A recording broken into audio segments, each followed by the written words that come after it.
Longyearbyen, which is located in the Svalbard archipelago in Norway, is one of the most interesting places you can visit on Earth. It's popular mainly because there's the presence of polar bears around these islands, and of course it's one of the closest that you can get to the North Pole itself.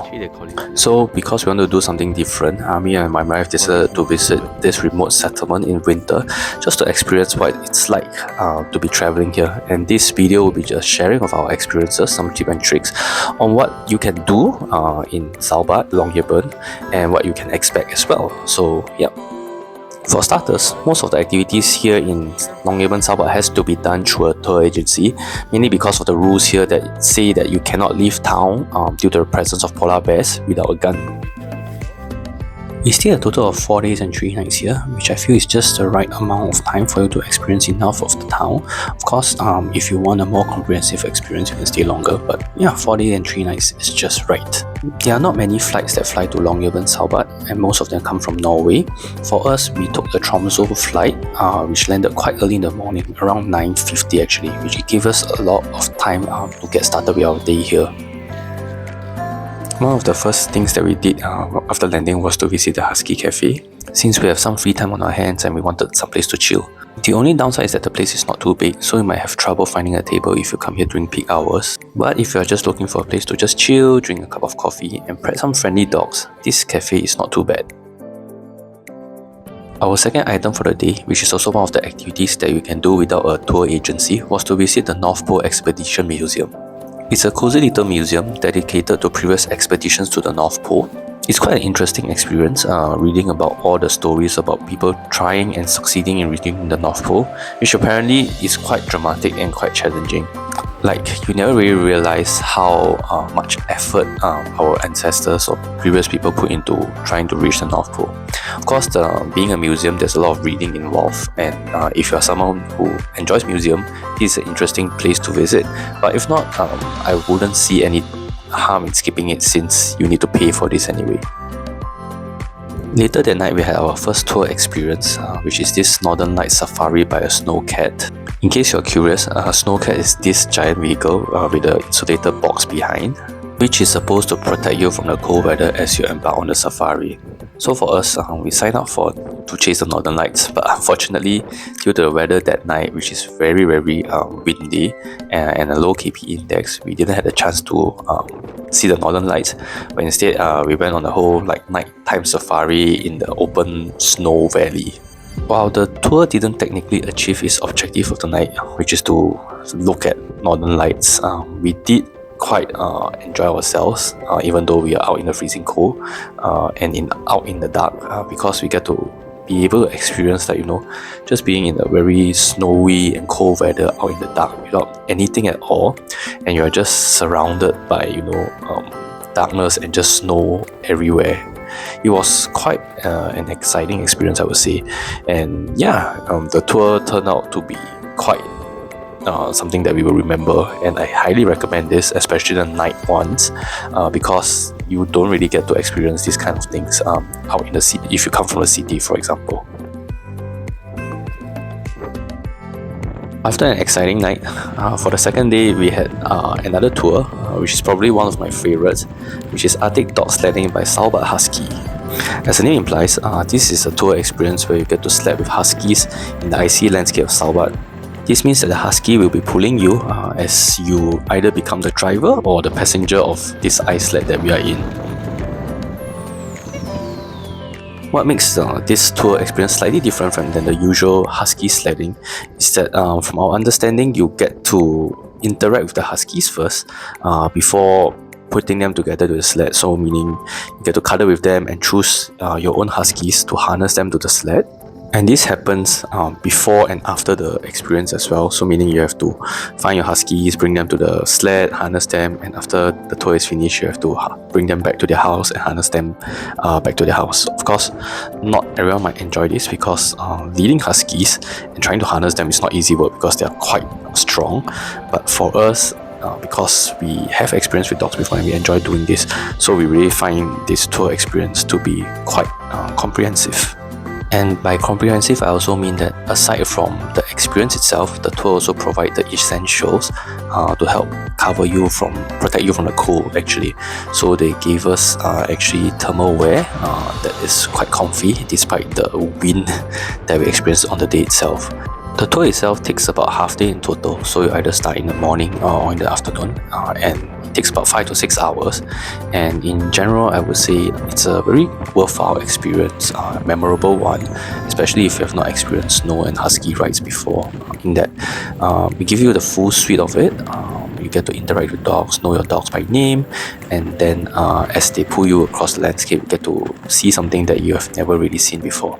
So yeah, in general, it's highly rated, and do try it out if you love dogs and you love being out in the open while in Svalbard. Our second activity for our day 2 is the Longyearbyen in a Nutshell tour by the Svalbard Bus and Taxi Company, which is basically you sitting as a vehicle as the tour operator brings you across the town to notable locations while giving interesting history and highlights about all these places. Personally, I think this is a good tour to give you a quick crash course about the town without having you to walk very far or figure out your own transport. And the highlight of this tour for me is definitely visiting the seed vault. This is a place where countries around the world store important seeds to plants in the case of world-ending events, which is very cool because you can't really walk here.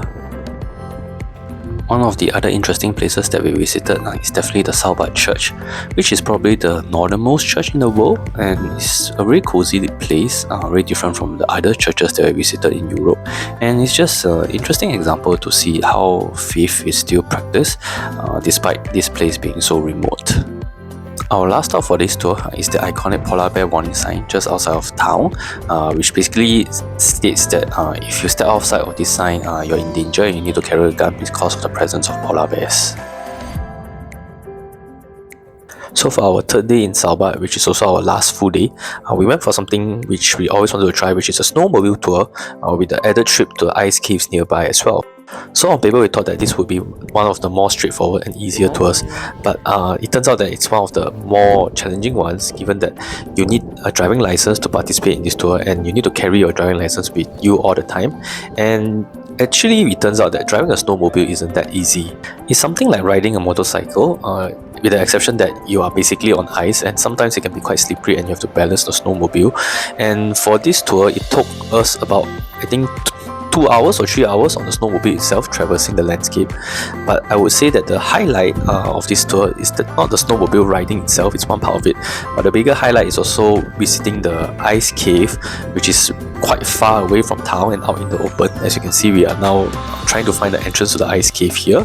And technically by ice cave, it's basically opening inside a glacier that's outside of town. And as you can see, we all are wearing headlights on the head because if not, it will be total darkness inside. And if you don't know, glaciers are basically formed from compressed snow after many years, perhaps hundreds, even thousands of years.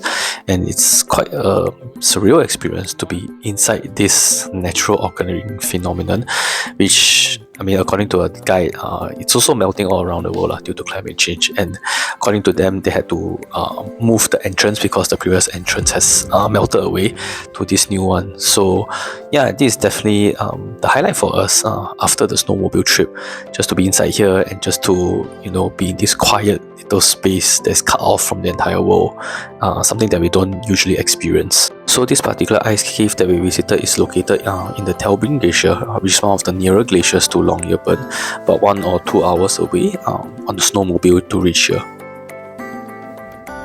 So another unique experience that we encountered was literally getting stopped by the police to check on our licenses, like a road stop in cities, which initially we didn't believe our guide when he warned us about carrying our licenses with us all the time. But apparently it's a thing in Svalbard. When you ride snowmobiles out of the city, police can really check you out of nowhere, and I would say it's really seals the deal of this whole snowmobile trip itself. Our last stop for the day is the Svalbard Museum, which, as its name suggests, tells the story of the city and the area itself. It's one of one of the activities that you can do on your own without going on a tour, and it's located in town, which you can just walk up to it. It's bigger than the Polar Expedition Museum with more thorough details. And if you are someone who likes to be completionist, you should definitely pay this museum a visit too. And with that marks technically the end of our trip in Svalbard, Longyearbyen in particular. Our fourth day is basically just taking a plane back to Copenhagen via Oslo, so we technically spent a full 3 days and 3 nights here. I would say that this trip is definitely very worthwhile, given that we get to experience a lot of things that we don't usually do in a place that we rarely visit, and it's one of the coldest that we have been as well, and the landscape around Longyearbyen Svalbard is just beautiful. I mean, we also got to eat northernmost Thai food. If you don't know, there's a lot of Thai population here, so we did that too. And basically I would say that this is really memorable experience, a very different type of holiday, a different type of vacation, where you get to really see things that are not in the city, out in the open. And if you're someone who likes the cold, likes winter, likes snow, and things that are associated with it, and you like remote areas while still remaining within like certain civilization, Longyearbyen Svalbard is definitely worth a visit. And you can also tell your friends that you have visited one of the northernmost points of human civilization in the world. So yeah, I hope through this video you get a better idea of what visiting Longyearbyen in Svalbard entails. Basically, this place is in Norway, if you don't know. And yeah, it's good to do a lot more research before coming. We prepared basically for a few months before jumping into this trip and coming to this trip, booking all the tours beforehand and things like that. But yeah, if you ask us, I would think this is something that really was worth it, and yeah, we really enjoyed our time here. So yeah, that marks the end of this video. I hope you enjoyed it, and see you for the next one. Goodbye.